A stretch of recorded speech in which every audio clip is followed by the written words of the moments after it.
Hello there and welcome to Your Place at 7. I'm Kristina Zagame. Today is Monday, July 15th, and we're starting off our show tonight with some out-of-this-world news that's actually happening close to home. You've probably heard the conspiracy theories about Area 51 being a place that holds aliens or some sort of proof of our contact with them. But now it seems that Americans are trying to figure it out for real. Storm Area 51, they can't stop all of us. That's the name of a presumably tongue-in-cheek Facebook group calling on people to raid the restricted military base in Nevada on September 20th. Now, according to the event description, the raid will require invaders to run, quote, faster than their bullets, but say it will be worth it to, quote, see them aliens. Now, the creator of the page has indicated that it is just a joke, but so far more than 1.1 million people have RSVP'd, and the U.S. Air Force is not taking it as lightly as people on the internet.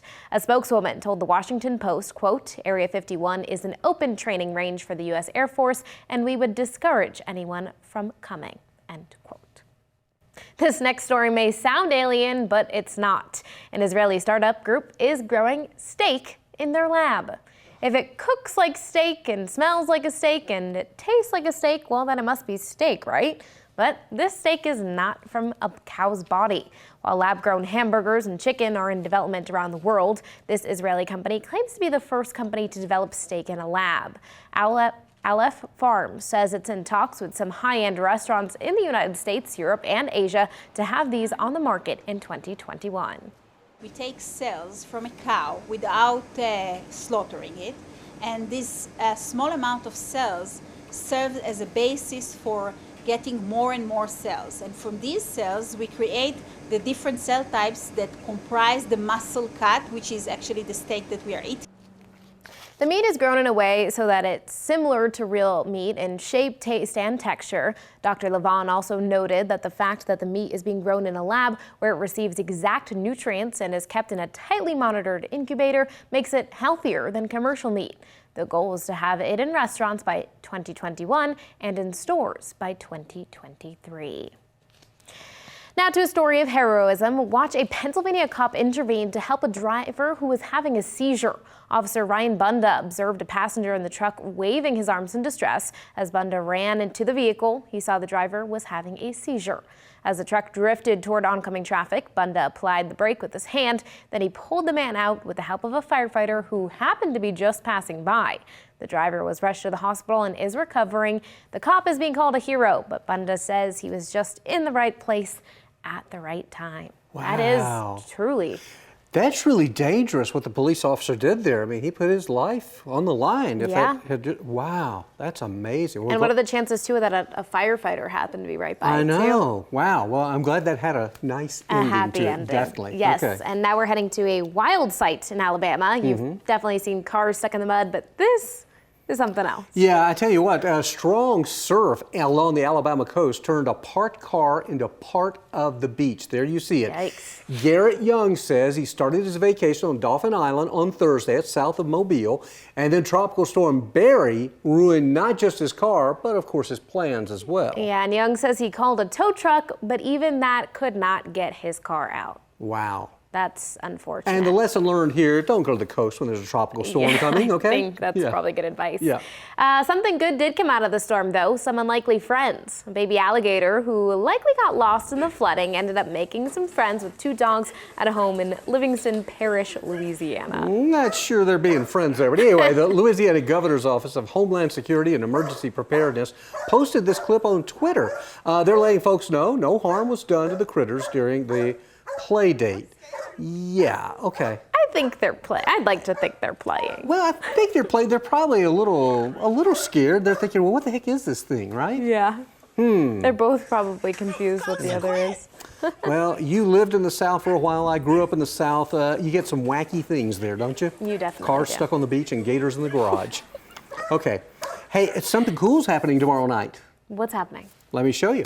Okay. Katie sends us photos from time. Did you know this weekend they had the Carnival in Weed? There were so many fairs and everything going on this weekend. Well, the story here is you can see an almost full moon. That's in the photograph up there. If you look real close, just above the Ferris wheel. There it is.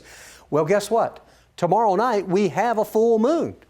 And there's a lunar eclipse, but there you see the bad news. It's not visible in our part of the world. Nonetheless, it's a pretty cool event that will be taking place.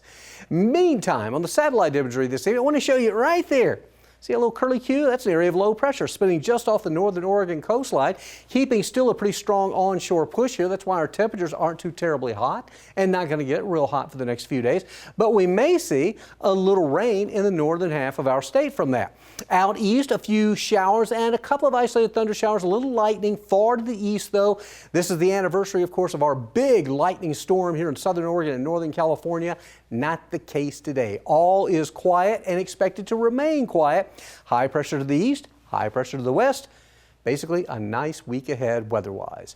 Overnight the coast, some fog and drizzle and some low clouds. Lows will be in the upper 50s. Tomorrow afternoon is going to be nice though. We'll break through the sunshine. Upper 60s to as warm as 73 in Brookings. Meantime, east of the Cascades, there were a couple of light pop-up showers here and there this evening. That's about it, though. A few scattered clouds overnight, down to 43 at Crater Lake, 53 at Klamath Falls, and 50 in Lakeview. Tomorrow's highs, most of us in the 80s, a little cooler as always. Chenault 74, Crater Lake 63. Back here in the West Valleys, some of the coastal marine layer clouds will spill over into the valleys overnight, but by afternoon we become mostly sunny. And here we are, middle of July, and a high temperature of 87 in Grants Pass and Medford and Wairika. That's really, really nice. Yeah, you know? some nice weather we've been having. It is. You know, we were out and about over the weekend, and even though it felt, pretty warm in the sun, it was not oppressively hot. It was just right. All right. Agreed? No complaints. Okay, good. As you were. Thanks, All right. You are never too young to make a difference. That's the moral out of this. Next story, this is a 5-year-old kid from Connecticut, and he has started a trash cleanup crew in an effort to save the oceans. The movement began after young Levi saw a video of a shark with a net coming out of its mouth. That inspired Levi and his mom to start a Facebook page to recruit people to pick up trash in New London. They now have about 300 followers and a group of 25 to 30 volunteers who pick up trash every Tuesday morning. In the last 2 weeks, they say they've collected more than 235 pounds of garbage. Levi's goal is to reach 1,000 pounds of trash by the end of the summer. If you are a big Amazon fan, you are probably watching this while you're online shopping. Today is Amazon Prime Day. It is hailed as the Super Bowl of online shopping, but this year it actually is 2 days. It will continue tomorrow. Amazon says it will launch new deals as frequently as every 5 minutes. The company's global sales for the 48-hour Prime Days are estimated to hit $5.8 billion. Amazon is facing increased competition this year, though. Rival retailers, including Walmart, Best Buy, Target, and eBay, have had years of practice perfecting their Prime Day strategies, and they're also rolling out discounts of their own. More than 250 retailers are planning deals aimed to benefit from a halo effect of Prime Day. Amazon must do better. But as the company puts on its big annual shopping event, here are some Amazon employees who are on strike. This is the employee walkout at an Amazon fulfillment center in Minnesota. A 6-hour walkout taking place in the midst, of course, of Prime Day, promising more than 1 million deals delivered in 2 days or less. Workers saying that speedy shipping leads fulfillment centers to favor productivity over safety.